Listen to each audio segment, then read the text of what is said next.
Selamat sore pemirsa, Berita Nusantara kembali menyapa Anda pada hari ini. Sejumlah berita aktual akan kami sajikan untuk Anda.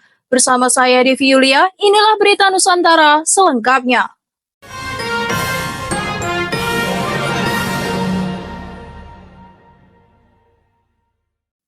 Pemirsa, Presiden Republik Indonesia Prabowo Subianto tiba di St. Petersburg, Rusia dalam kunjungan kenegaraan atas undangan langsung Presiden Vladimir Putin. Kunjungan ini menjadi bagian dari misi strategis untuk memperkuat hubungan bilateral Indonesia dan Rusia, sekaligus menandai partisipasi Indonesia dalam Forum Ekonomi Internasional St. Petersburg atau SPIEF 2025.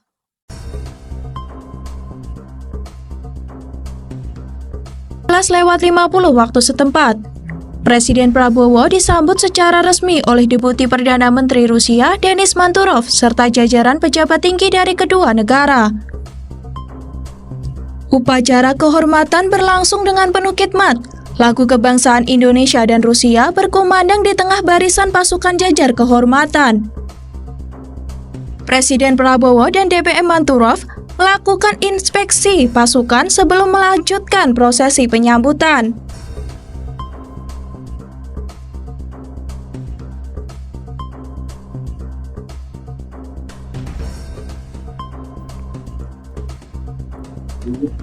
Turut hadir dalam penyambutan tersebut antara lain Menteri Luar Negeri RI Sugiono, Duta Besar Rusia untuk Indonesia Sergei Tolsenov, serta Gubernur St. Petersburg Alexander Beklov. Dari pihak Indonesia, tampak Sekretaris Kabinet Teddy Indrawijaya dan Dubes RI untuk Rusia, Jose Tavares. Presiden Prabowo dijadwalkan bertemu langsung dengan Presiden Rusia Vladimir Putin pada Kamis 19 Juni dalam pertemuan bilateral resmi di Kremlin. Agenda pembicaraan difokuskan pada penguatan kerjasama di sektor ekonomi, pertahanan, dan energi strategis. Selain itu, Presiden Prabowo juga akan menjadi pembicara utama dalam Forum Ekonomi Dunia SPIEF 2025. Forum bergengsi ini dihadiri para pemimpin dunia, pelaku industri global, dan pembuat kebijakan dari berbagai negara. Kehadiran Presiden Prabowo di SPIEF menjadi sorotan internasional sekaligus menunjukkan posisi aktif Indonesia dalam diplomasi ekonomi global. Kunjungan ini diharapkan membawa peluang kerjasama konkret bagi pembangunan nasional dan investasi strategis di masa depan. Demikian laporan Java TV melapor. Berita selanjutnya, pemirsa, Wakil Presiden Gibran Rakabuming Raka mengunjungi sentra kerajinan alat musik tradisional Budi Luhur Drums di Kota Blitar, Jawa Timur. Dalam kunjungannya, Wapres menegaskan pentingnya menjaga kualitas dan memperluas pasar UMKM berbasis budaya lokal, khususnya yang telah menembus ekspor. Wapres Gibran tiba di Kelurahan Sentul, Kecamatan Kepanjen Kidul, Rabu pagi 18 Juni 2025 dan disambut langsung oleh perajin alat musik tradisional yang tergabung dalam Budi Luhur Drums. UMKM ini telah berdiri sejak tahun 2000 dan dikenal sebagai produsen kendang jimbe, rebana, darbuka, serta alat musik kayu lainnya. Produk-produk Budi Luhur bahkan telah menembus pasar ekspor ke Australia, Tiongkok, Amerika Serikat, dan Malaysia.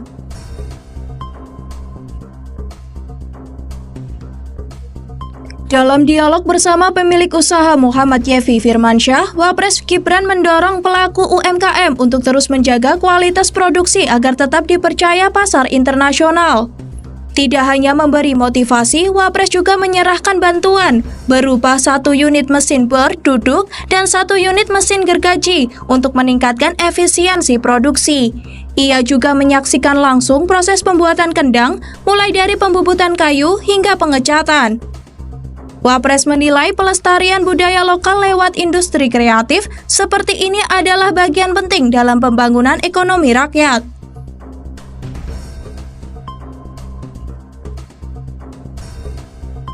Yevi mengungkapkan bahwa Wapres akan bantu perluas pemasaran menyasar pasar baru.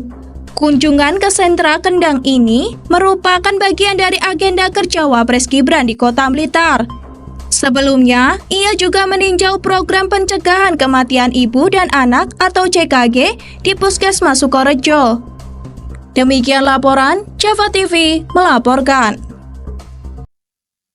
Berita selanjutnya, pemirsa, kecelakaan tragis terjadi di Kota Malang, Jawa Timur. Sebuah minibus pengangkut cabai tergelincir dan menabrak pemukiman warga di kawasan Kebalen Wetan, Kecamatan Kedung Kandang.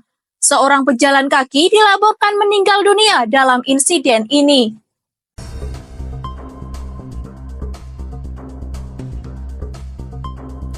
Inilah suasana pasca kecelakaan minibus Isuzu Elf bernomor polisi M7576UA yang tergelincir di Jalan Kebalen Wetan 1, Rabu pagi 18 Juni 2025. Kendaraan yang diduga datang dari arah Madura itu kehilangan kendali saat hendak berhenti di depan gudang cabai. Saksi mata menyebut mobil meluncur deras akibat kondisi jalan menurun tajam.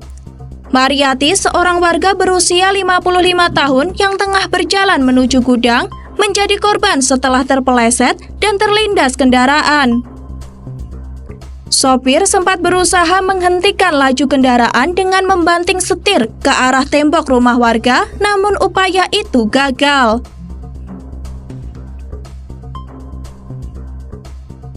Minibus baru berhenti setelah menabrak bangunan di ujung gang. Korban Mariati meninggal di tempat dan langsung dievakuasi ke Rumah Sakit Saiful Anwar, Malang. Polisi yang tiba di lokasi langsung mengamankan sopir dan kendaraan untuk pemeriksaan lebih lanjut. Proses evakuasi minibus dan pemindahan muatan cabai dilakukan dengan bantuan warga sekitar. Petugas kepolisian mengatakan bahwa sopir diduga tidak mampu mengendalikan kendaraan karena kecepatan tinggi atau remblong. Saat ini penyelidikan masih berlangsung. Warga dihimbau lebih waspada terhadap aktivitas distribusi barang menggunakan kendaraan besar di kawasan padat permukiman. Pihak kepolisian juga akan meninjau ulang rute distribusi logistik agar insiden serupa tidak terulang. Demikian laporan Java TV melaporkan. Masih di berita Nusantara, pemirsa, ribuan warga dari Kabupaten Pelalawan Riau menggelar unjuk rasa besar-besaran di depan kantor Gubernur Riau di Pekanbaru. Aksi ini sebagai bentuk penolakan atas kebijakan relokasi mandiri dari kawasan Taman Nasional Tesonilo atau TNTN. Warga juga meminta difasilitasi bertemu langsung dengan Presiden. Inilah suasana aksi unjuk rasa warga Pelalawan yang memadati kawasan kantor Gubernur Riau pada Rabu 18 Juni 2025. Masa menolak kebijakan relokasi setelah sekitar 81.000 hektar lahan mereka disita oleh Satuan Tugas Penanganan Kawasan Hutan pekan lalu. Lahan yang dipermasalahkan mencakup permukiman dan kebun sawit yang telah digarap warga selama bertahun-tahun. Mereka menilai relokasi tidak manusiawi dan mengabaikan keberadaan warga yang sudah tinggal secara turun-menurun. Wendri Simbolon, koordinator lapangan, meminta haknya diakui dan tidak mau direlokasi.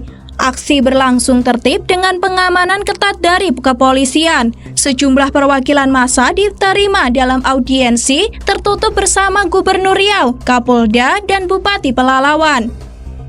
Dalam pertemuan tersebut, warga menyampaikan 3 tuntutan utama: menolak relokasi, meminta difasilitasi bertemu Presiden dan DPR RI, serta mendesak rekomendasi resmi dari Gubernur dalam waktu 7 hari kerja. Sementara itu, pemerintah menjelaskan relokasi merupakan bagian dari penyelamatan ekosistem kawasan TNTN yang rusak akibat pembukaan kebun ilegal. Namun, warga menilai kebijakan ini tidak mempertimbangkan aspek sosial dan keadilan. Hingga kini belum ada keputusan final dari pemerintah daerah terkait permintaan warga. Massa mengancam akan kembali berunjuk rasa lebih besar jika tuntutan mereka tidak ditanggapi dalam waktu dekat. Demikian laporan Java TV melaporkan. Masih di berita Nusantara, pemirsa, sebuah kasino ilegal yang beroperasi secara tersembunyi di kawasan Jalan Ahmad Yani, Kota Bandung, digerebek aparat Polda Jawa Barat.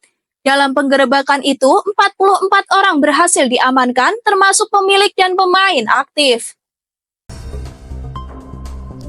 Suasana saat Direktorat Reserse Kriminal Umum Polda Jabar menggerebek lokasi perjudian yang disamarkan dengan rolling door dan lapangan futsal. Penggerebekan dilakukan pada Selasa dini hari 17 Juni 2025. Kasino tersebut memiliki 2 ruangan utama, satu untuk pemain umum dan satu lagi eksklusif bagi tamu VIP dengan taruhan tinggi. Dari hasil penggeledahan, petugas menemukan meja judi, bakarat, dan niu-niu lengkap dengan chip bernilai ratusan ribu hingga jutaan rupiah. Suasana dalam kasino bahkan dilengkapi bar, meniru konsep kasino profesional. Kapolda Jabar Irjen Rudi Setiawan mengatakan bahwa taruhan di ruangan VIP mencapai jutaan rupiah, bahkan tanpa batas. Tempat ini sangat rapi dan tersembunyi. Polisi mengamankan 44 orang terdiri dari 18 pemain, 24 staf, dan 2 penyelenggara utama berinisial HP dan CW. Barang bukti yang disita antara lain uang tunai 359 juta rupiah, buku rekening, kartu akses, hingga iPad untuk pemantauan sistem. Seluruh tersangka kini ditahan dan dijerat dengan pasal 303 KUHP dan pasal 303 BIS KUHP dengan ancaman pidana hingga 10 tahun penjara.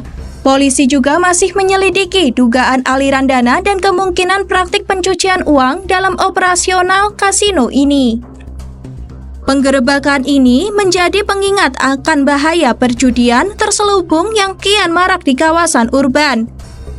Polda Jabar memastikan akan terus memburu jaringan serupa di wilayah lainnya. Demikian laporan Java TV melaporkan. Masih di Berita Nusantara, pemirsa, 2 warga asal Pamekasan, Madura menggugat Kapolda Riau dan Kapolsek Genteng ke Pengadilan Negeri Surabaya. Mereka mengklaim menjadi korban salah tangkap dan penyekapan oleh aparat kepolisian pada awal Mei lalu. Penggugat merupakan Dedi Effendi dan Ahmad Zainuri yang kini menempuh jalur hukum atas perlakuan yang mereka anggap melanggar hak asasi manusia.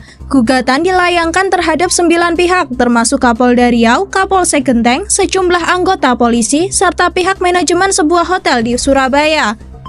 Kuasa hukum Bung Taufik dari Forum Aspirasi dan Advokasi Masyarakat mengatakan bahwa salah satu klien diborgol di tangan dan kaki, lalu dikurung di dalam lemari hotel.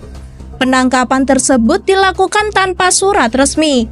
Gugatan perdata yang diajukan mencakup permintaan ganti rugi sebesar 12 miliar rupiah atas kerugian material dan imaterial. Para penggugat juga menuntut pengakuan atas pelanggaran hukum acara dan pelanggaran HAM oleh para tergugat. Sidang perdana dijadwalkan akan masuk tahap mediasi pada 24 Juni 2025. Dalam pernyataannya, pihak penggugat menantang Kapolda Riau untuk hadir langsung di ruang sidang sebagai bentuk tanggung jawab institusional. Bung Taufik menyampaikan bahwa jika pihak yang bersangkutan memang merasa tidak bersalah, sebaiknya ia menghadiri proses mediasi dan berani menghadapi langsung klien mereka di hadapan majelis hakim. Perkara ini menjadi sorotan publik dan diprediksi sebagai ujian penting bagi transparansi serta akuntabilitas aparat penegak hukum. Hingga berita ini disampaikan, Polda Riau belum memberikan pernyataan resmi terkait tuduhan yang dilayangkan. Demikian laporan Java TV melaporkan. Baik pemirsa, informasi tadi sekaligus menjadi penutup perjumpaan kita hari ini. Saya Devi Yulia dan segenap tim redaksi yang bertugas pamit undur diri. Selamat sore, salam berita Nusantara.